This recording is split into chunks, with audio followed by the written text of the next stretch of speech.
It was just another Saturday night in Moscow, Idaho, the kind where college students are out having fun, making memories, living their best lives.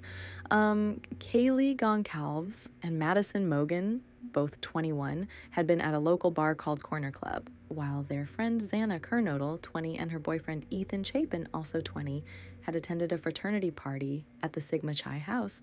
The girls live in this 3-story rental house on King Road, just off campus. It was a typical college home, the kind where students come and go, where friends gather to study and hang out. Everything seemed normal that night. Kaylee and Maddie even stopped for late-night food at a local food truck before heading home. But, what happened in the early hours of November 13th would change everything. Around noon that day, after friends couldn't reach any of them by phone or text, the unthinkable was discovered. All 4 students had been brutally stabbed in their beds. Kaylee and Maddie were found on the 3rd floor, while Xana and Ethan were on the 2nd floor. The scene was, well, it was horrific, the kind of thing that haunts investigators. These weren't just statistics or headlines. They were young people with dreams, with plans, with whole lives ahead of them. Kaylee was planning to move to Austin for a new job. Madison was studying marketing. Xana was majoring in marketing too, while Ethan was pursuing business. They were just normal college kids, Although the days and weeks following the murders were, well, they were intense. Moscow isn't a big place, population around 25,000, and something like this just doesn't happen here. I mean, the last murder in Moscow was back in 2015. The fear was, well, you could feel it in the air, The police were working around the clock, but information was hard to come by. They had this really crucial piece of evidence, though.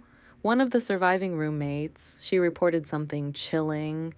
In the early hours of that morning, she heard what sounded like crying coming from Xana's room. She opened her door and that's when she saw him. A man dressed in black clothing and a mask, just standing there in their house.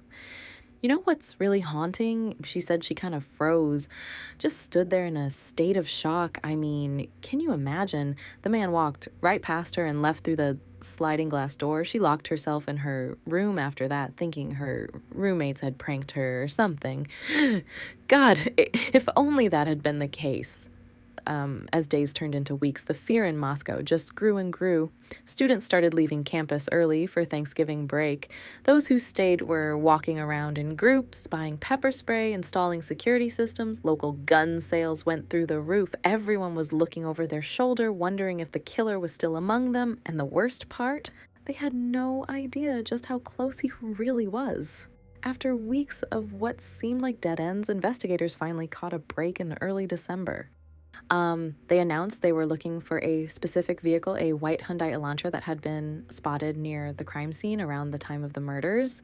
One of those seemingly small details that ends up cracking the whole case wide open.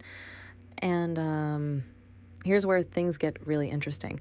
Through surveillance footage and law enforcement cameras, they managed to track this white Elantra to Washington State University in Pullman, just 8 miles away from the crime scene. The owner? Brian Koberger, a 28-year-old Ph.D. student studying criminal justice and criminology. What's really chilling is that while everyone in Moscow was looking over their shoulders, terrified of this unknown killer, he was just there, right across the state line, going about his daily life, attending classes, studying criminal behavior. He was literally studying the very thing he was suspected of doing. Makes your skin crawl, doesn't it? The police kept this lead quiet at first. They had to be absolutely sure. They watched him, gathered evidence, built their case. I mean, you can't just arrest someone for owning the same type of car, right? But the more they dug, the more the pieces started falling into place. And what they found, well, let's just say it was enough to make them confident they had their guy. After quietly tracking Koberger for several weeks, law enforcement made their move on December 30th, 2022. In the early morning hours, police surrounded his parents' home in Monroe County, Pennsylvania, where he'd gone for the winter break. You know how sometimes these arrests are really dramatic? Well, this one was actually pretty straightforward. They took him into custody without any incident, but it's what investigators had gathered that really tells the story.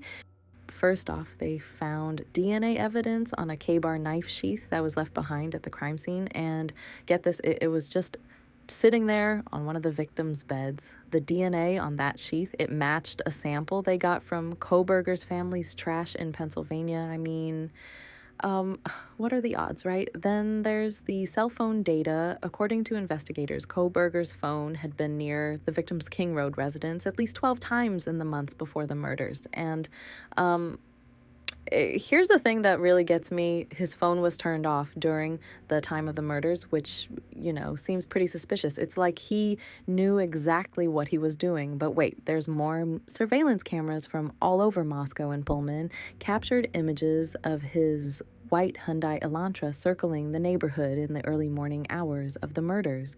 The car was seen leaving the area shortly after 4:20 a.m., right around when investigators believe the murders took place. And then it shows up on camera again on the Washington State University campus a few hours later. The whole thing just gives me chills, honestly.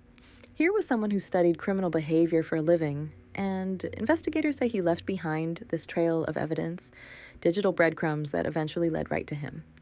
As the case moved through Idaho's legal system, things got pretty intense. The prosecutors didn't waste any time announcing they were going after the death penalty, given how horrific these murders were. I mean, 4 young students, it's just unthinkable. The judge slapped a gag order on the case pretty quickly, too, and honestly, I get why. With all the media attention and everyone talking about it on social media, they needed to make sure Kohberger could get a fair trial. This meant that nobody involved, not the lawyers, not law enforcement, nobody could talk publicly about the case. It was like everything went quiet, except for what came out in court. Then we had the preliminary hearing in June 2023, and let me tell you, it was something else. The prosecution laid out their evidence piece by piece. It was enough for the judge to decide, yep, this needs to go to trial. They set the date for October 2023, though between you and me, with cases this complicated, delays aren't unusual. The weird thing is, through all of this, Kohberger just sat there in court looking, well, kind of blank. You'd never guess this was someone facing 4 murder charges and possibly the death penalty. His defense team kept arguing they needed more time to go through all the evidence, which I guess makes sense given how much there is. The whole legal process has been moving forward, like this massive, slow-moving machine with everyone in Moscow just waiting to see what happens next. And I've got to say, for the victim's family, this wait must feel like an eternity.